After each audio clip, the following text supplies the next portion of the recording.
Hello everyone. Welcome to the thematic session on Survive and Thrive at 1.5, the finance agenda of V20 economies.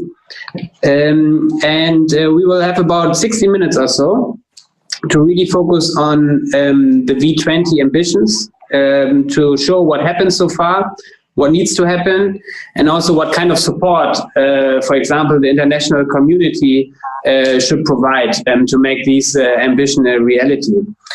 Thematically, we will focus on three themes. We will look at climate-friendly and resilient investment, financial protection instruments, and also on the theme of carbon pricing and disclosure. And these really reflect also the work streams of the V20 countries. So the objective of the session is to drive forward the V20 work plan and to identify and highlight meaningful ways for partnering with V20 to advance their agenda on Survive and Thrive. For that, we have 6 distinguished panelists among us and convened in our virtual conference room here. One is Marcelo from the World Bank Group, practice manager. We also have Krishna Rama, head of strategic planning at the Green Climate Fund. We have Salim Haq, director of ICAD, Center for Climate Change and Development, based in Dhaka in Bangladesh. And we, maybe most importantly, have distinguished V20 representatives. We have Commissioner Rachel Herrera from the Climate Change Commission in the Philippines. And we have Maybelline Bing, Secretary of Finance from the Marshall Islands, and also the current chair of the V20 group. And for those that don't know the V20 group, the V20 is a finance ministry forum, not of 20 countries, but currently 48 countries, that really collaborate to strengthen the financial responses to climate change. I'm Sönke Kreft. I'm the moderator of this session, and I'm the executive director of MCII Climate Insurance Initiative. And I will guide you through the session and also the questions. A little bit of housekeeping. This is a special event, virtual, so we have to adapt it slightly. The outside world can participate via Twitter, and I'm holding up the Twitter handle here. So it's basically hashtag CVF Summit Panel, and please type in your questions. And we will capture those, and at the end we will have a short question and answer sessions, and we will have panelists respond to it. So without any further ado, I would like us to directly jump into the session, and for that I would start with Secretary Maybelline from the Republic of Marshall Islands. Marshall Islands in itself have demonstrated great efforts and ambitions to drive forward the global agenda, not only by convening the summit, but also by launching national efforts. And we just learned about the NDC as part of that. So what are really the most important ambitions for you, and also for you leading the group, and also the most urgent challenges you see that V20 needs to collaborate on, and also needs to collaborate with the international community and implementing partners. All right. Okay. Yes. Thank you, and good morning for the opportunity. RMI is one of the most vulnerable countries, and we're continuing to be at the forefront to survive climate change effects. Some national initiatives include the recent completion of the RMI climate change plan focusing on adaptation and mitigation, recent completion of our energy roadmap, which will be launched very soon, and various national projects, including renewable energy and seawall for protection in various parts of the islands. We recently assumed the V20 presidency and chaired our first meeting in Bali at the World Bank and IMF meeting. And we do feel we're off on a good start, and we take this opportunity to update everyone on the latest efforts of the V20. So first, I'd like to start to highlight some of the challenges before I discuss initiatives. The V20 did highlight that climate change is a very serious problem for both our economic and financial systems. So, for example, we are allocating funds from our own public budgets to rehabilitate communities afflicted by extreme weather events. A report that the V20 considered in Bali found that climate change has already increased the cost of capital, and so of all the financing in V20 economies, but by 10%, and it will continue the trend in the next 10 years. We also highlighted at the V20 meeting that how much we have to gain by preparing our economies for climate change and making them part of our response to climate change. So if we could increase insurance coverage, for example, we would not have to release much of our public funds following disasters. We also have aimed to ensure all finance infrastructure can be able to withstand disasters and not become liabilities for our economies.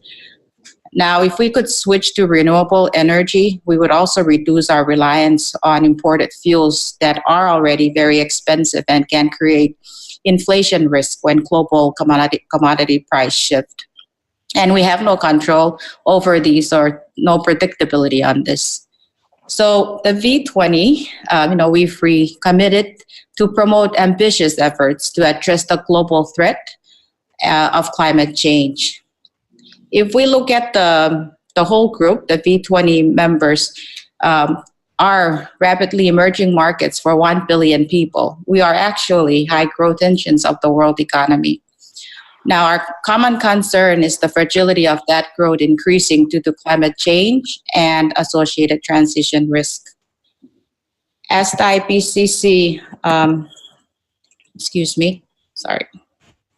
IPCC special report on 1.5 degrees Celsius showed, limiting global warming to this level would actually provide for higher global aggregated economic growth due to lower risk. We have given ourselves a mission to apply innovative financing so that we can make swifter progress given the urgency of these issues. So one of the initiatives is the V20 Sustainable Insurance Facility, and the second is the V20 Accelerated Financing Mechanism for Maximal Resilience and 100% renewable energy. The V20 Sustainable Insurance Facility's main concept is to promote private sector activity in the insurance industry to address climate risk and promote low carbon development. The facility also aims to identify, promote, and share best practices, acting as a clearinghouse and advising and feeding into resilience the Global Risk Financing Facility and the V20 member states. We also hope that these actors will in turn help finance and promote local insurance initiatives in V20 economies that would result in higher levels of coverage for vulnerable groups from climate threats. The second initiative is our accelerated financing mechanism. Basically, we face an issue in financing renewable energy that relates to high cost of capital in the V20 countries. Renewable energy tends to be highly capital intensive upfront. This is the opposite of fossil fuel model, where upfront cost of entry is low, but then you have to constantly invest in order to have generate energy in the long run. With wind or solar power, a very high proportion of the lifetime investment cost is required on day one. So the V20 economies, this is a problem because we have the highest cost of capital, and even our capital costs are already increasing due to climate change. Concretely, this problem is putting a major check on the potential private investment that could flow in the V20 economies. And I think you may be aware, our group has 100% renewable energy commitment. So our idea in the V20 is to create financing mechanisms that V20 members can access in order to use different facilities to reduce capital costs. In doing so, it should also lower the bar to the point where the private sector or even public entities can make viable investment. With that, I think I will bring my statement to a close. I am very eager to also hear all the views and the suggestions from the different panelists joining us here today. Certainly, we are going to feedback the key outcomes and ideas tabled during this discussion to the V20 group. And I also close by saying that the V20 is interested to partner with institutions and countries to take forward our ambitions on harnessing economic and financial tools to fight climate change more effectively. So we look forward to working with you all as we move forward. Thank you very much, and komoltara. Thank you, Marilyn. Excellent. So let me quickly transition to Rama, if that's okay. So you've heard about the challenges just outlined by the dear Secretary.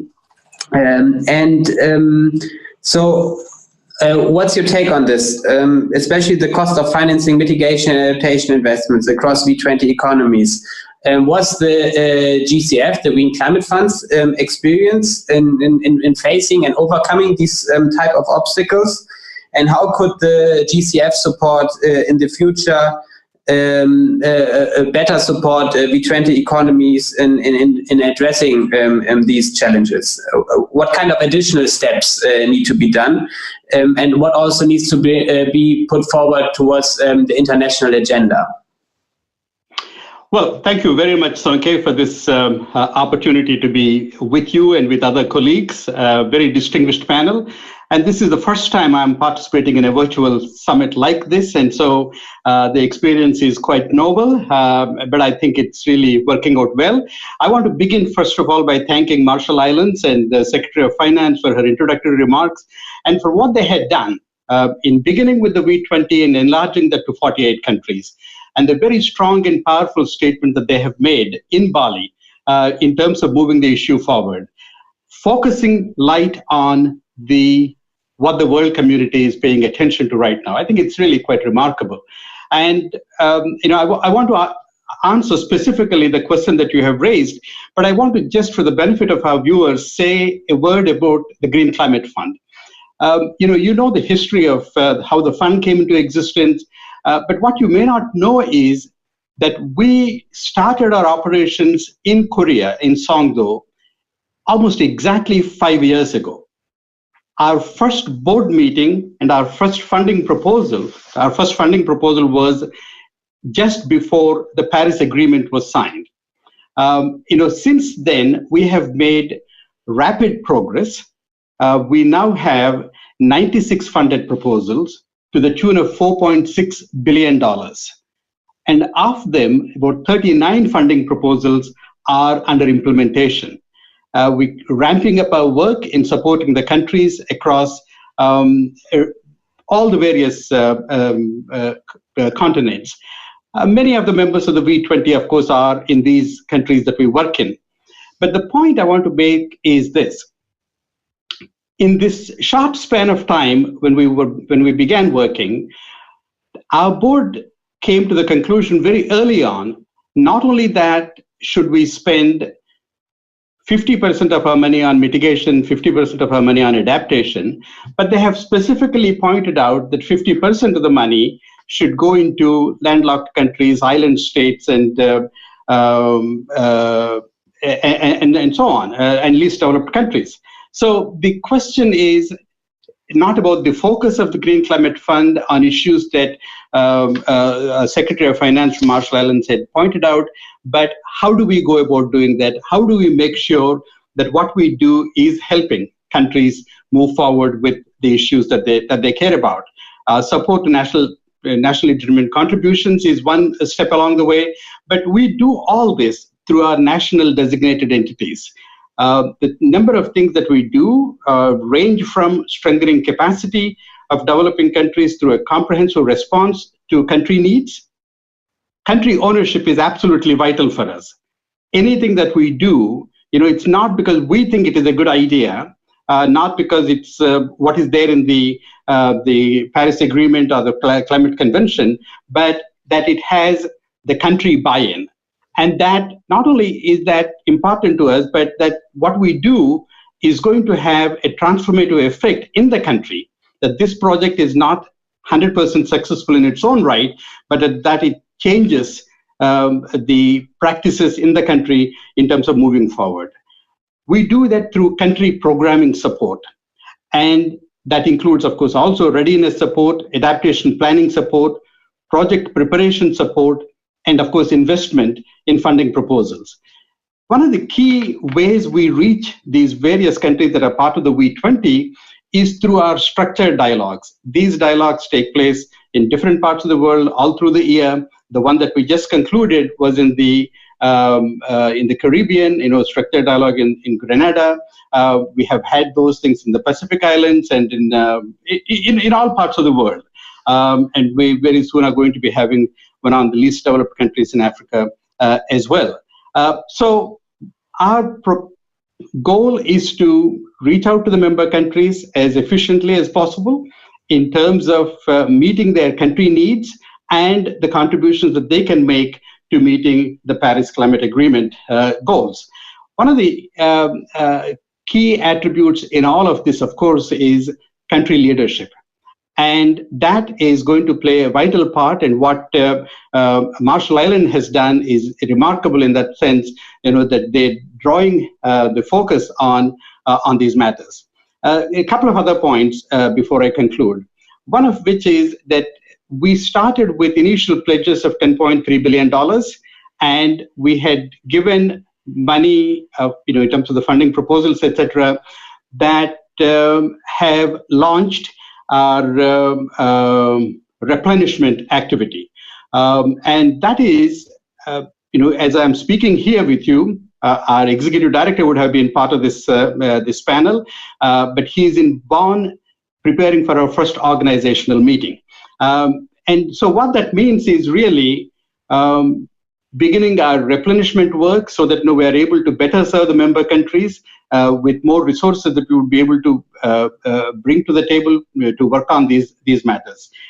The replenishment gains greater focus because of what the Finance Secretary from Marshall Island had said in terms of the 1.5 degrees Celsius report and the additional demand that it places on all of us, the member countries, international organizations, multilateral financial institutions, and everyone in terms of the more work that needs to be done. And very soon we're going to have the gap analysis report from the UNEP coming up, and that is also going to point out the same kind of thing. So what we need to do is continue this exercise, and what I had outlined in terms of the work that the GCF is doing in member countries of the V20 will continue, and we look forward to opportunities to working with not only V20 countries, but all the member countries in furthering the mission for which the GCF is set up, and we're looking forward to working with all of you. Thank you very much for this opportunity. Thank you, Rama. And also thank you for sticking to the time limit, all of you. Excellent job so far. Let us now take a little closer look to national efforts and national adaptation efforts and instruments to support investment at the local level, which is really at the front line of what we are talking about. Commissioner Rachel, your country, the Philippines, is one of the countries that is most affected, very clearly. What are the challenges the Philippines is facing, and how is the Philippines building its national climate finance architecture to help protect its people? Yes, thank you very much, Songki. And first, I'd like to introduce myself. My name is Rachel Herrera. I am a member of the Climate Change Commission. We are a national government agency mandated to issue policy and coordinate programs in government, and also to thank and congratulate Secretary Bing and the Republic of the Marshall Islands for bringing us together in this unconventional manner of learning and convergence. So good evening, everyone. And this is a great way, this summit shows the world that vulnerable countries remain strongly committed to climate action. And on the specific question, yes, the Philippines remains on top of the climate risk indices. We are visited by an average of 20 typhoons per year. That has gone on for generations. But in the last 10 years, studies by our academic institutions have shown that we have seen an increasing intensity and magnitude in the typhoons that have visited. And a turning point came in 2009 when Typhoon Ketsana hit the greater Metro Manila area. And there were hundreds of lives lost and billions worth of infrastructure and livelihoods that were destroyed. And practically, Manila was at a standstill. So as a country, we realized that the price of inaction would be too high. And we have accepted the fact that Ketsana, and even the one that came in 4 years after, Typhoon Haiyan, or Mangkut, which caused massive landslides just 2 to 3 months previously, these will not be the last that we will see of extreme weather events at a catastrophic level. And also, as an archipelago, we are feeling the effects of sea level rise and ocean acidification. I mean, our beaches have been eroding, and these threaten our island communities and our food security. These are the foundations of our agriculture-based economy and affecting already the most vulnerable and the poorest. We saw a major transformation in our climate finance landscape in 2012 when Congress enacted the People's Survival Fund Law, or PSF. This is the National Adaptation Grant Mechanism. Climate finance is very important, but also for countries such as the Philippines, very limited, and every single drop in the bucket matters. So at the start of implementing this grant mechanism, we had to go through birth pains in the financing instruments and how to appoint or assign the distribution arm, and we eventually found a development government bank to do that. But we had to answer very simple questions such as, what do we prioritize? Where do we start? And I'm happy to share innovations of the PSF, which I hope can help in your local contexts. So the PSF, as an annual appropriation made through the national budgeting cycle, is actually very predictable, and we intend to enable local climate adaptation plans. It follows what the GCF would call an enhanced direct access modality. So it specifically is tailored for local government units and local organizations. The funding process focuses on grassroots level engagement because we recognize that our local government units are frontliners to the addressing climate impacts. And this was also a veering away from the traditional top-down planning process. The proposals that we're looking for must be founded on climate research and data to identify actual needs. We recognize that the availability of climate science remains scattered, and thus we have tried to get support, and this has been done for a few years now through various partners such as the Global Green Growth Institute, GGGI, and locally the Institute for Climate and Sustainable Cities, and also very important, the expertise of local academic institutions. So this fund is managed by a board chaired by our Minister of Finance, who is V20 counterpart. So the intent is to integrate the planning or the learnings here into the overall development strategy of the country. So this year, 6 municipalities have been approved to receive 327 million pesos worth of funding. Examples are creation of a climate field school, increasing capacity for early warning systems in an agricultural town, and so on. So finally, I wish to point out that the PSF allows for international fund resourcing. So we know that we can only allocate so much from our national budget, but this is seen to be augmented by international sources.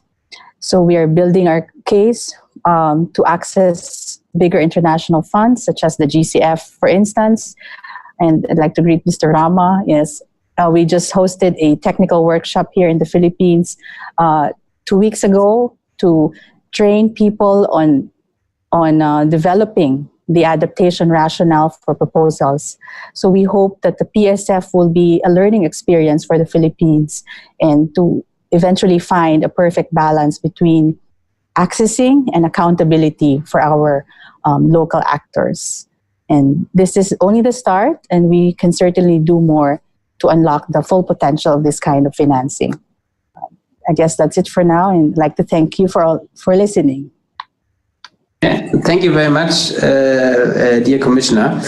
I'm now going to transition to the topic of financial protection instruments more broadly, and to also give you a little bit of an overview about the emerging national and international systems that are taking place. And I think there are really some changes on its way to be observed over the past years, but also coming up in the future.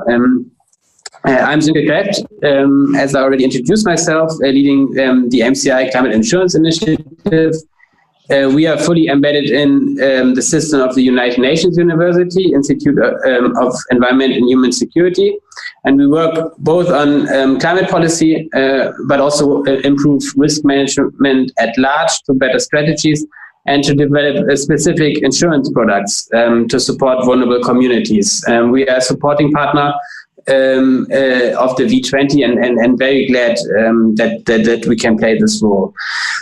In kind of characterizing where we are, I think it's first important to really highlight the increased political momentum that has been achieved on this topic, and I think the V20 played a pivotal role in that. So if you look at some of the foundational documents, the first decisions back from 2014 already identify risk transfer and specifically the setup of sovereign pooling instruments of one of the key political objectives for the V20 group. Then later on, also in part as a response to that, the G7, for example, came up with the first nominal target to put up to 400 million people under insurance coverage. And the Canadian presidency also followed that in 2018. In the G20 process, the topic also gained broader attention. And I think this was really a direct response to the V20, asking the G20 to be more proactive on this topic. So this was operationalized in the so-called Insurance Global Partnership, which is a G20, V20 global partnership. And we now see it flourish to its full extent. At the Climate Summit in Katowice, we will see its high-level decision body, the so-called ALCG, to be constituted and meet for the first time. And Marshall Islands will be the co-chairman of this forum. So this is something which takes place. At the same time, we also see implementation, and specifically on the micro and meso level, a lot of pilot approaches have been tested in many countries. Also, the World Bank Group is very active on this. Each world region now has its own sovereign risk instrument covering part of the climatic risk spectrum. The Caribbean Catastrophe Risk Insurance Facility, SBC, for example, has more than 10 years of operational experience and a very stable pool of countries, member countries. Africa, Pacific, and Asia have their own instruments. I'm mentioning these institutions as they provide a concrete way to support countries in face of disasters and as they become more intense. At the same time, it also needs to be mentioned that these are complex instruments, which require a lot of political coherence among the members and also coordination of countries. So in order to really make use of buying down risk costs and over time increase the retention capacity of these pools, and these pools are owned by the countries, and to successfully combine risk transfer with a wider resilience agenda it's really important to understand this notion of political coordination and coherence.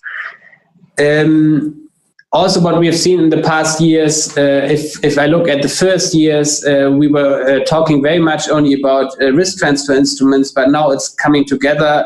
There are contingent planning instruments attached to that.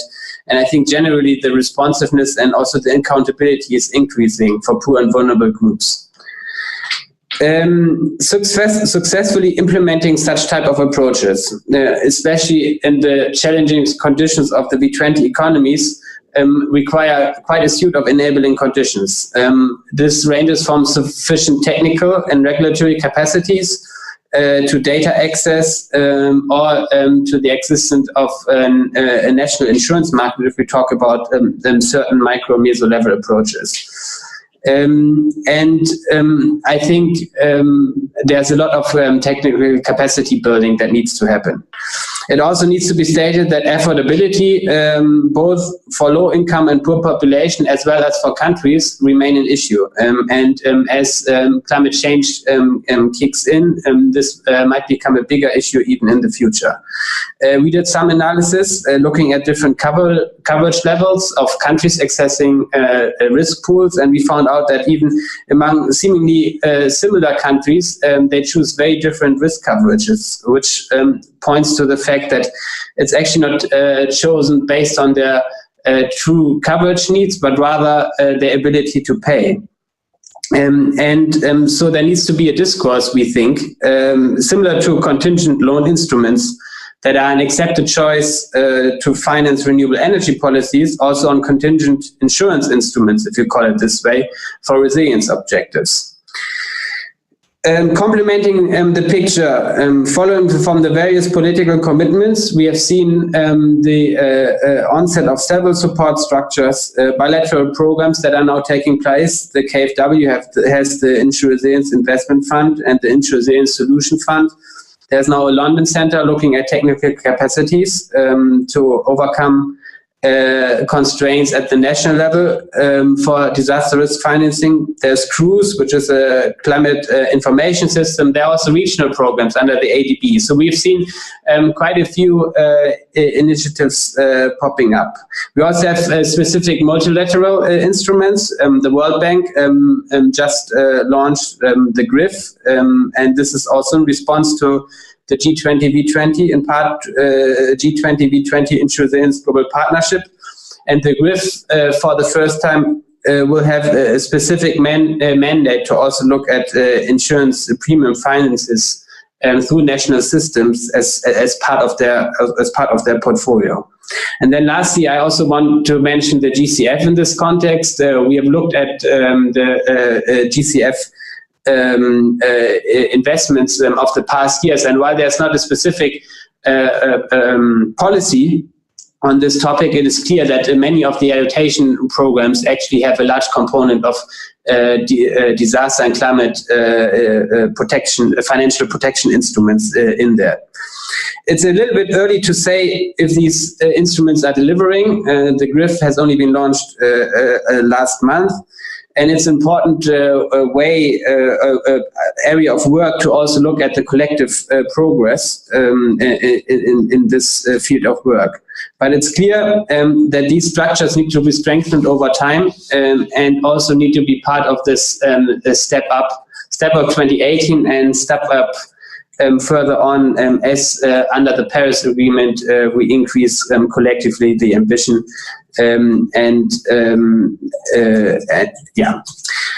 Okay, with that, giving a little overview about where we stand in terms of financial protection agenda, I would now hand to Salim, if that's okay.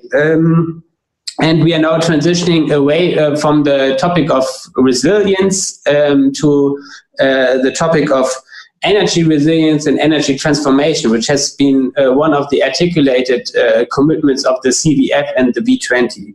And so I would want to ask you, what initiatives has Bangladesh, and you are Bangladesh citizens, and you're well aware about the different policy processes there. What initiative has Bangladesh taken to increase the energy access, energy resilience, and energy transition of its people?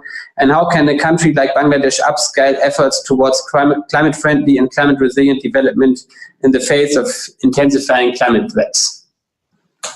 Thank you very much, Sonka, and it's my pleasure to be on this panel with such a distinguished set of panelists. My name is Salimul Haq. I'm director of the International Center for Climate Change and Development based at the Independent University in Dhaka, Bangladesh. I also happen to chair the expert advisory group for the Climate Vulnerable Forum and have been very supportive and working with the V20 from its very beginning. So I'm very pleased to see how far we've come. And I really think this idea of a virtual summit has really taken me by charm. I think it's an excellent way to move forward and get everybody together on the same page without having to fly all over the world and emit a lot of greenhouse gases. So I'll respond to your question, Sonke, in a minute, but I'd like to just preface it by talking a little bit about what Bangladesh has done, particularly on adaptation to climate change, because Bangladesh is one of the most vulnerable countries to the impacts of climate change. Similar to the Philippines, we've known this for a long time. We set up our own climate change strategy and action plan about 9 years ago, and we set up a climate change trust fund with our own money. And my finance minister has been putting $100 million into that fund every year for the last 9 years. So we've spent nearly $1 billion tackling climate change in hundreds of different projects and activities, mostly to do with adaptation, because we're a vulnerable country, and focusing most of the money on government agencies, but also allocating some to community-based adaptation through non-governmental organizations. So I would argue that Bangladesh has moved forward from not just surviving to the thriving part of the survive and thrive agenda of the V20 and CVF countries, particularly on our ability to adapt to the impacts of climate change, which we have learned a lot and we are getting much, much better at doing.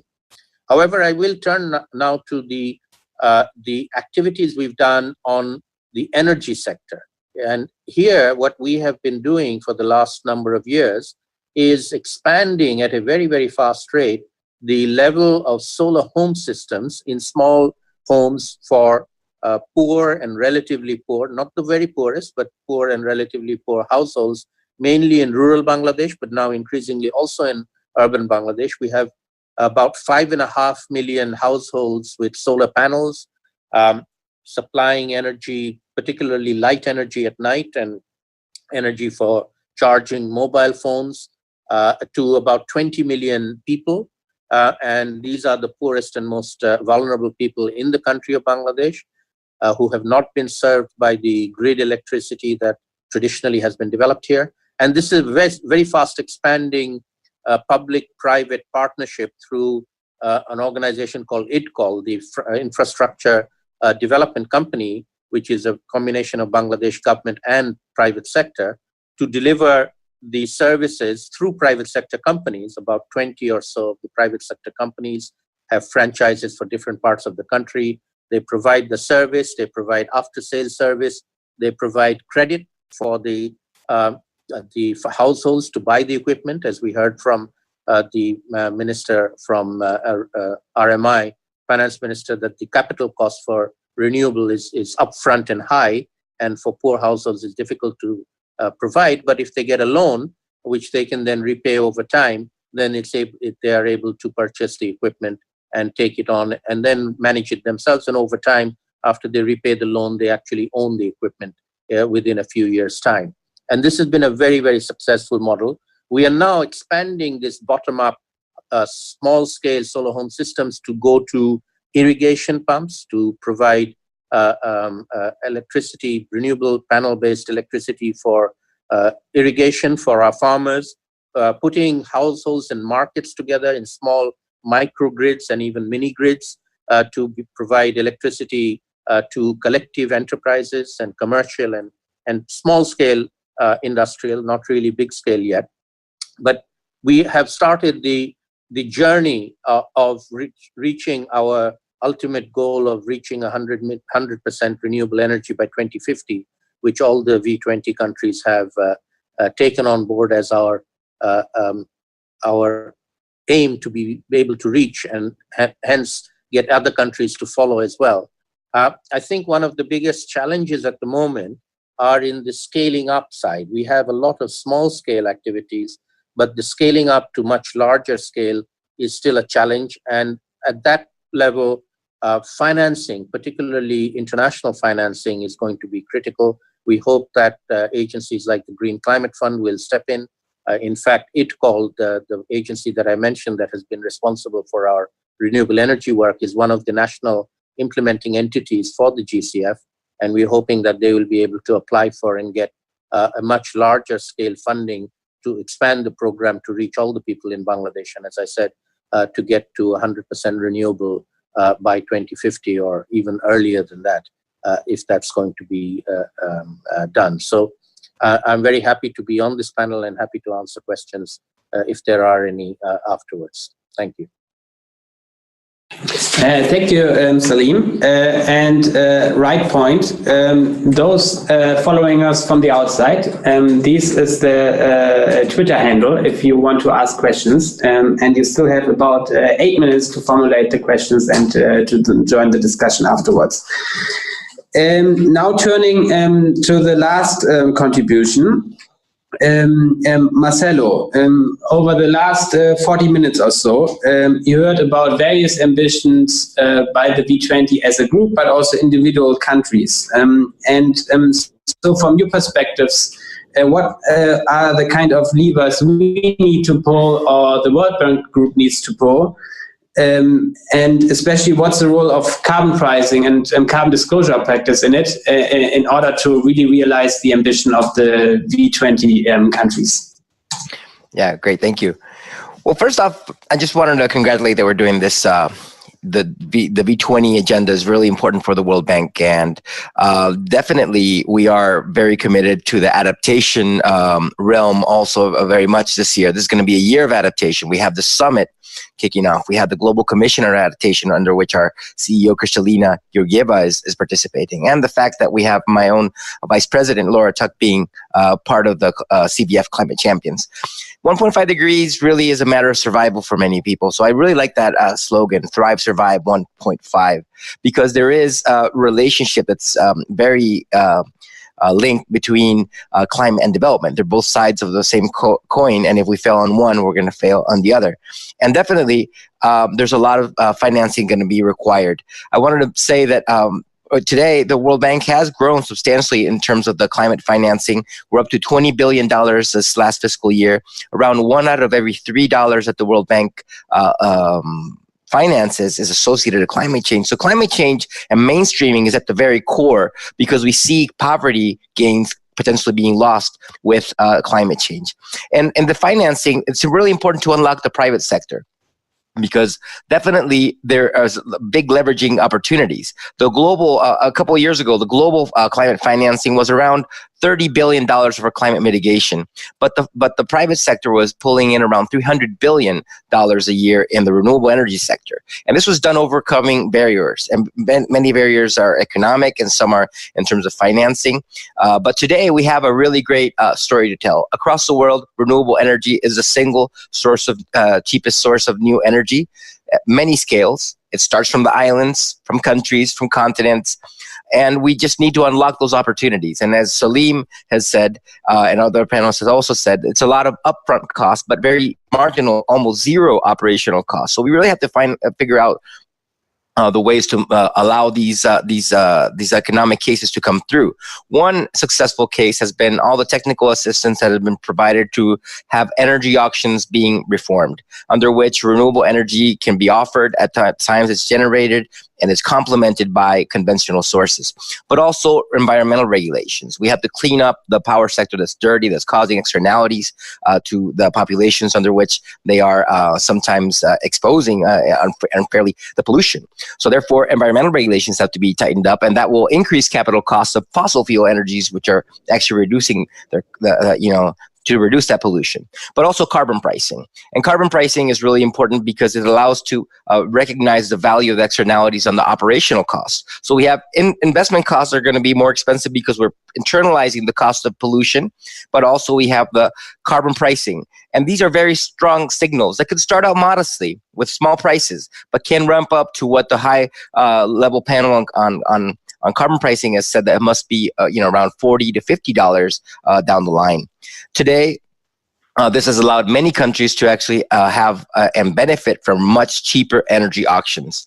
I was a minister for Chile and under our tenure, we saw energy costs drop 70% with 100% renewable being built.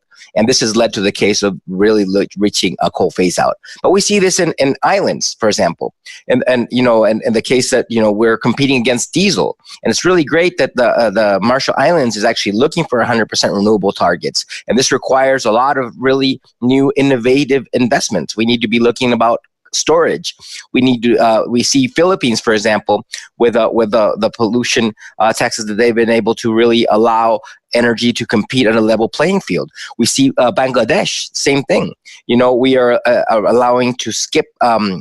Not having to build all the infrastructure we built and actually have decentralized systems that are actually cheaper and allow triple wins because it's an adaptation measure, it's a mitigation measure, and it allows us to overcome poverty. Finally, I just want to say the carbon disclosure is really important too. They're going to be potentially stranded assets. And we are investing today in some business models that will be obsolete. And we need to be investing in the future. And therefore, we need to be looking into finding the ways to really internalize those risks. We need to be investing in grid flexibility, in storage capacity. The World Bank has recently launched at the One Planet Summit $1 billion funding opportunity for battery storage, and to really unlock the economic opportunities for investment and growth. That's what we all want. And I think that's what the World Bank wants. And really, I am very happy to have heard all the panelists show the different ways under which 24 hours a day, we are all fighting climate change. Thank you, Marcelo. Excellent. So I would now like us to turn to the questions that we also received over Twitter. I'm going to assign the questions to individual presenters, if that's okay for you. And I think the first one would be to Commissioner Herrera from the Philippines. So could you maybe further elaborate what can the international community really do to further assist countries like the Philippines?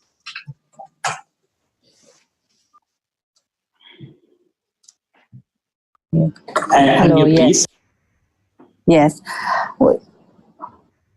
We would really need the support of the international community. As I said earlier, there's a limit to the funds that we can provide from our national budget, and we have designed the People Survival Fund to allow international fund resourcing. This is etched in the law itself, and I'd like to give a recognition to the vision of our CVF champion, Our Lady Senator Lauren Legarda, who saw that this could be a mechanism by which we could introduce climate finance based on our call for climate justice to augment the actual needs of our communities.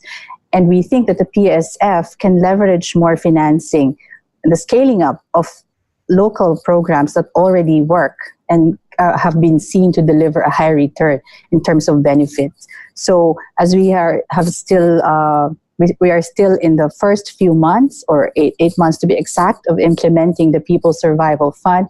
This is still a learning period for us, and we hope that as we learn more in implementing this fund as our flagship grant mechanism, we build the capacity of our local governments and organizations to contribute more to resilience building, to access the funds that have been promised by the international community through the mechanisms under the UNFCCC and the Paris Agreement especially. And just as a final point, we are really looking to accessing the Green Climate Fund, and we are about to complete our process of country programming, and that is really something that we think the Philippines has been a bit delayed in, but there's no time to lose, especially with a 1.5 report that gives us precious little time to provide for the needs of our communities.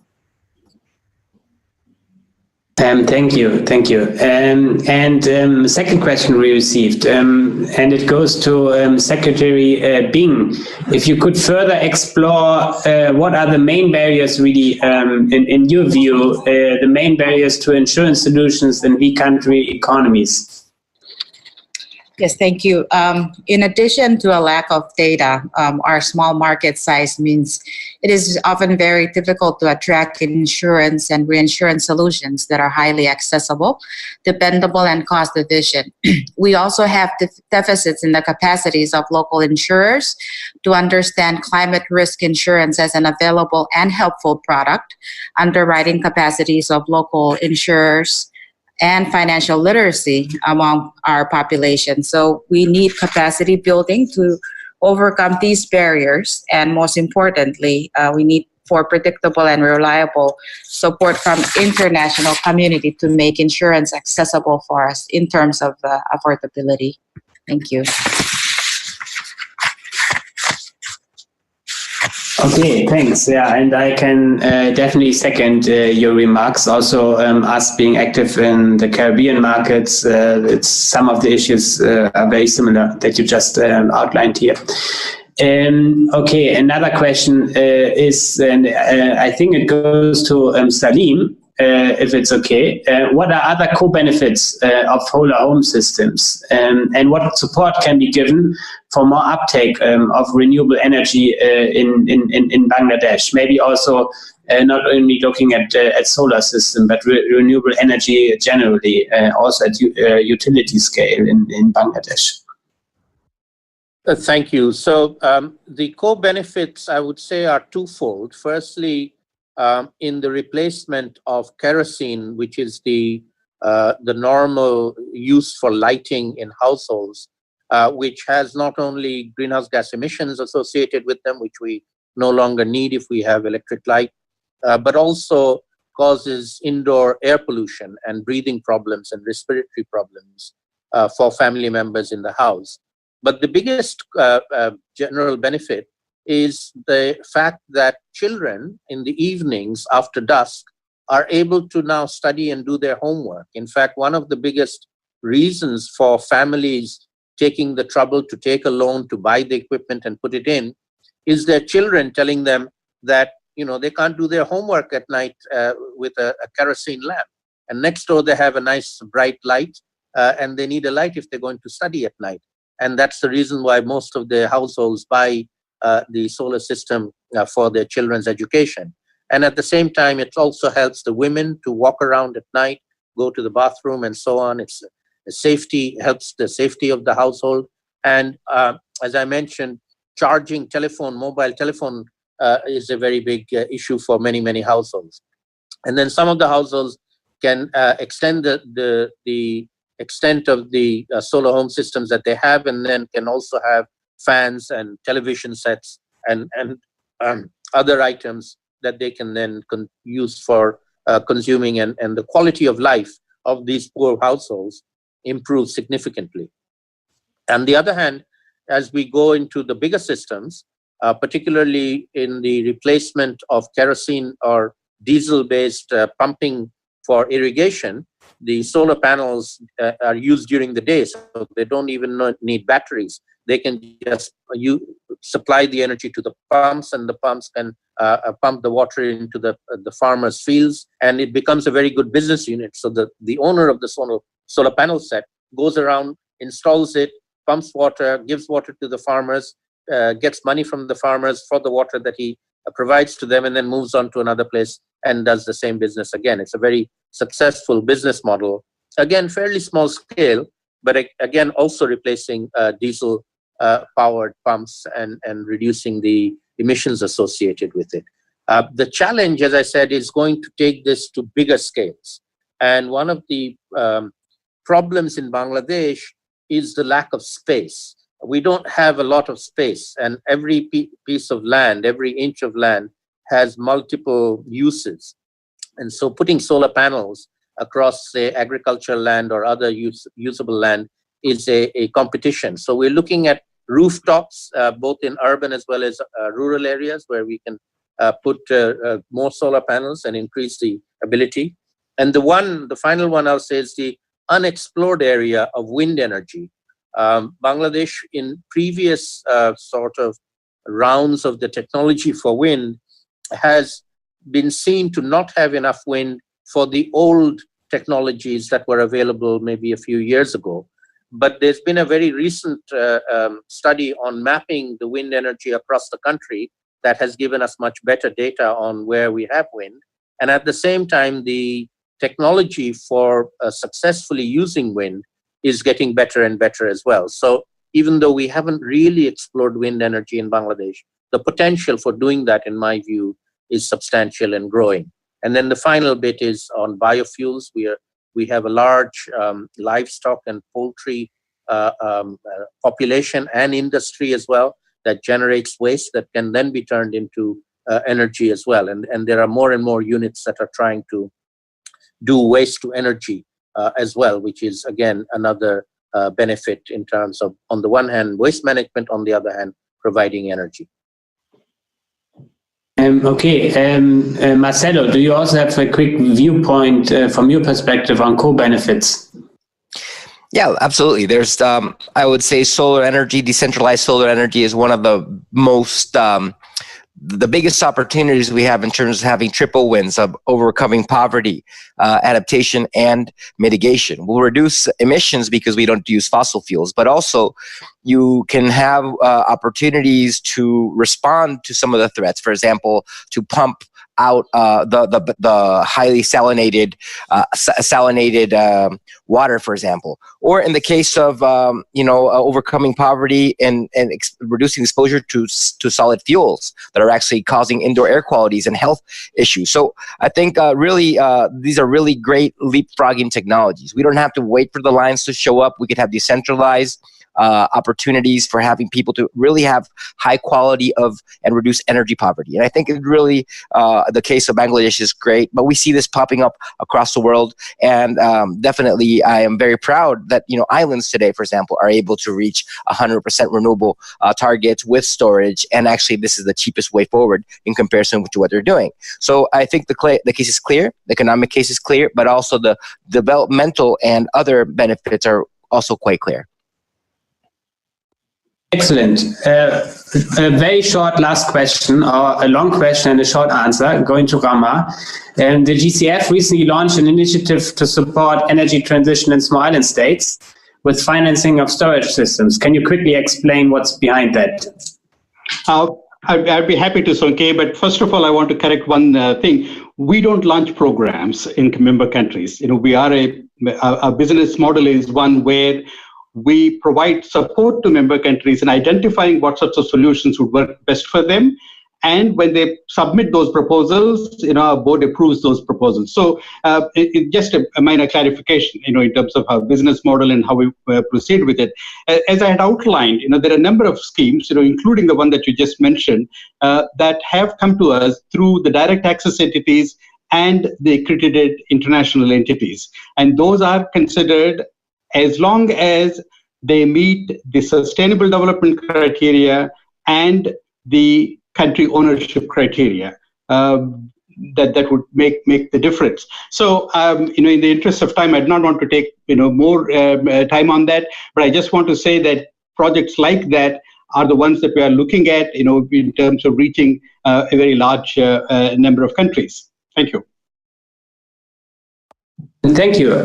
So that basically leaves me almost 2 minutes to wrap up. And I would thank all of you. I think also to our audience outside of this virtual room.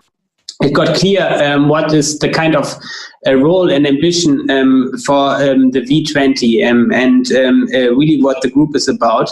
And I think it's very important that actually finance ministers come together and also address this question of climate change, because it's one of the biggest biggest problems in a way, the biggest stress factors that are going on that are facing economies worldwide.